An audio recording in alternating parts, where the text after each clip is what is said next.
feels like accountability is trending, Steph. This is a big step on the road to justice. And it's shocking, even though, we've known for a long time Trump is a lifelong abject criminal.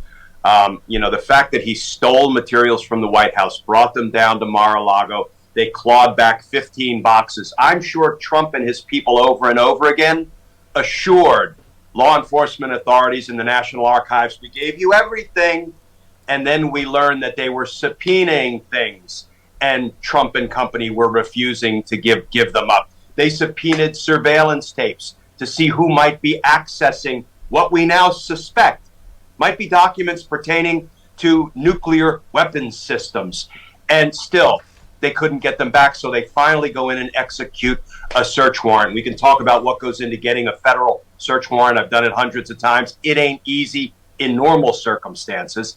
And I'll tell you, Steph, the only thing that's left is indictments, criminal charges, because this is as dangerous as Trump gets. I didn't think he could up the ante on the treason front, but he just has. I love the point you made somewhere. But just, he's like, it was totally unannounced. You're like, right. Every search warrant is totally unannounced because you have reason to believe a document, obviously destruction will take place, obstruction of evidence, that a crime has occurred. I mean, Glenn, can you talk to us in terms of crimes? Even if, again, aren't you, I know we're speculating now, but of course you're like, why would he have these? The next step, if you know Trump, you're thinking he sold them to someone or he's going to sell them. But what is just having them is a crime, right? Just stealing them and having them, removing them, concealing them, mutilating them. That comes from the federal statute. Yes, that in and of itself is a crime. And what's nice about that crime, Steph, is if he is convicted of it, the possible punishment that a judge could impose is banning him from federal office for the rest of his life. Yeah. So that is going to be an important charge to watch to see if it makes its way into an indictment. But then when we learned that they had tried to subpoena these things to kind of half step, and I'm not quite so sure, I don't want to go dark, but why the Department of Justice is showing him any deference and sort of dancing around the issue when we now know there may be nuclear weapons documents involved. But once he refused to comply with the subpoena, he also committed a 20-year obstruction of justice offense. So, we can stack the offenses up to the moon. It's just now a matter of charging him. Are you having a hard time, as much as you and I marinate in this every day for a living, are you having a hard time wrapping your head around that we're in the middle of hopefully getting to prosecute him for the overthrow of the United States government and trying to overturn a free and fair election in the United States, and this is an entirely separate crime that he has now done since then? Separate. We may come to learn that it was related, at least when we finally get to see all of the documents that he stole from the United States and brought down to Mar-a-Lago.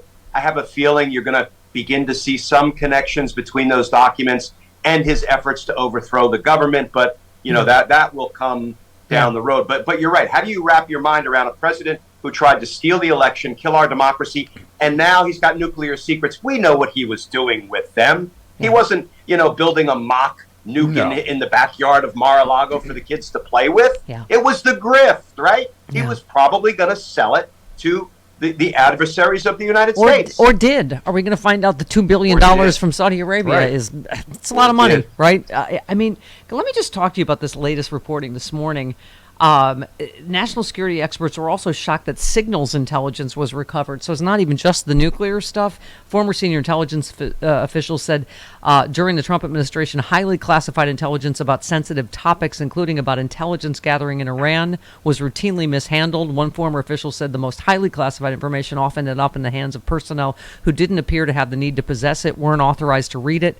Former official also said signals intelligence intercepted electronic communications like emails and phone calls of foreign leaders, was among the type of information that often ended up with unauthorized personnel. Such intercepts were among the most closely guarded secrets because of what they can reveal about how the U.S. has penetrated foreign governments.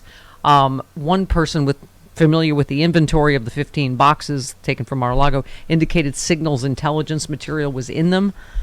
Michael Hayden just tweeted, Jesus Christ.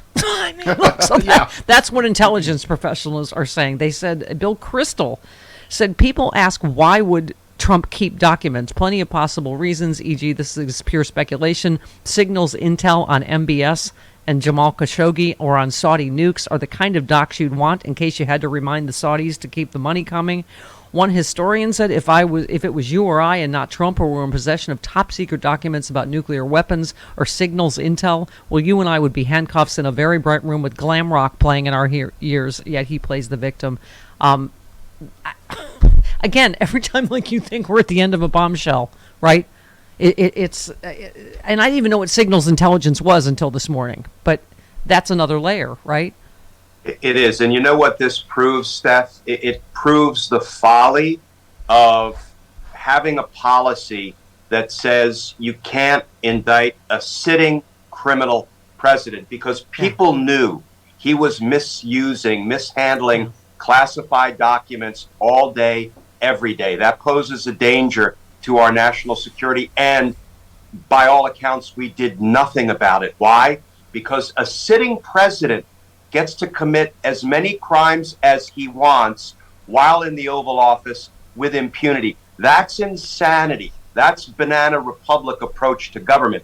And this highlights the danger of that, which has now come home to roost. I hope we learn this lesson based on this episode. Yeah, I'll say. Glenn, you tweeted yesterday, excellent necessary comments by AG Garland on the unsealing issue. The ball's now in Trump's court. Will he object to America seeing the basis for the search and the evidence recovered, or is it so damaging he will try to keep it under wraps? Well, of course, he said, okay, release it. So we're going to see this today. What do you make of what is going on legally? We may not see it today. Oh, okay. We'll probably get a judge who is in a position to rule today because both of the parties seem to be in agreement that it should be unsealed. So I think it's going to be dramatic when we see it. But let me tamp down expectations a little bit because I read the government's, Merrick Garland's motion to unseal. And first of all, it's captioned motion to unseal limited portions of the search warrant materials. And then in the body of the motion, he says some of it will have to be redacted for national security reasons. So I don't want us to all get frustrated when we see a whole bunch of those big black bars apparently, blacking out the juicy stuff. But you know what? The ball of transparency is rolling. Okay. All right. So that's on today. So, wow, there are so many tentacles to this. I'm not even sure where to start. So, yeah. All right. So that's today. So we don't know if we'll see it. Do you think there's any, Chris, you were saying this, like, they're obviously behind the scenes. There is panic. Like, do you think that they're still trying to pull something legally? Their reaction yesterday showed a lot of panic. Right.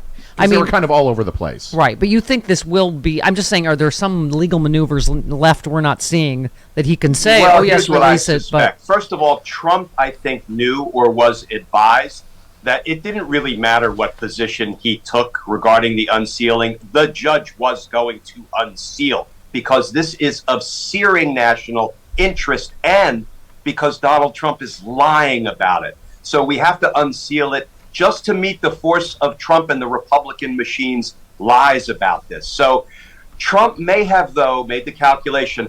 Publicly, I'm going to say, I have no problem with the unsealing, but then his defense team is going to swoop in and they're going to say, well, we understand the president wants this out, but let us talk about these, legal BS, nuances that cause us as his lawyers to counsel him that we want to try to keep it sealed. But the problem is they lose. And the one thing they hate being is losers because the judge will unseal these materials.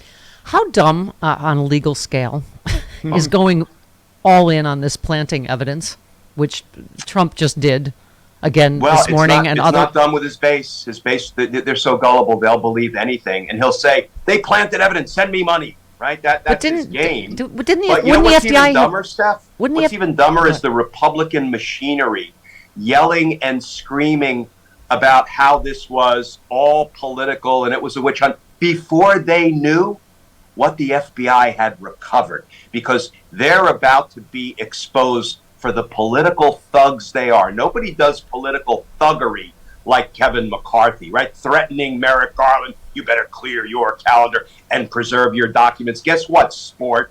Merrick Garland and everybody else at the DOJ preserves their documents, unlike Trump and company. Yeah.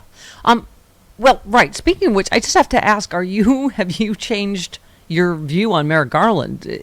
I mean, the thing that, we always say we don't know what's going on under the surface. I mean, we didn't know this whole thing on top of January 6th. We were just impatient about January 6th. I mean, what is your thinking now in terms of this has been going on as well, which is potentially, I didn't think I'd say something would be bigger than the overthrow of the United States government, but here we are. Yeah, but selling nuclear secrets to our adversaries might be as big. I don't know how you put those on the scale. Have I changed my tune with respect to Merrick Garland? First of all, Steph, being a gutter kid from Jersey, I'm wrong a lot, and I will usually own up to it, usually, not always. But I have been saying all along that Merrick Garland is a good, honest, ethical man. I just think he moves too slowly and he's too circumspect. But what I have always said, you can go to the videotape, is I cannot envision the Department of Justice not charging Donald Trump for his crimes. Yeah. I can't envision it. I won't accept it. And I always believed Merrick Garland would get there. But here is why this has reinforced all of those views. It feels to me, Steph, I hate to throw a wet blanket on our accountability party right now, but if they've known for a year that Donald Trump had this stuff, you don't negotiate with the terrorist. If he's holding national security documents hostage, you don't negotiate with him for a year. You go knock out a dang search warrant the way they would do against you or me or Chris or Travis. That's the way it's done. So I still think they move too slowly and they're too circumspect, but at least we're moving and we're getting there. So I continue to have faith in Merrick Garland. I will just continue to quibble with his timetable. Yeah, no, you're absolutely right, Glenn. It's negotiating with the terrorist. And Donald Trump is the terrorist. And you're absolutely right. Can you imagine you or I, could we please have our nuclear secrets back? Wait a year. Okay, here's a subpoena. Could we maybe now? Could we? I mean, this is insane, the deference that he's been shown.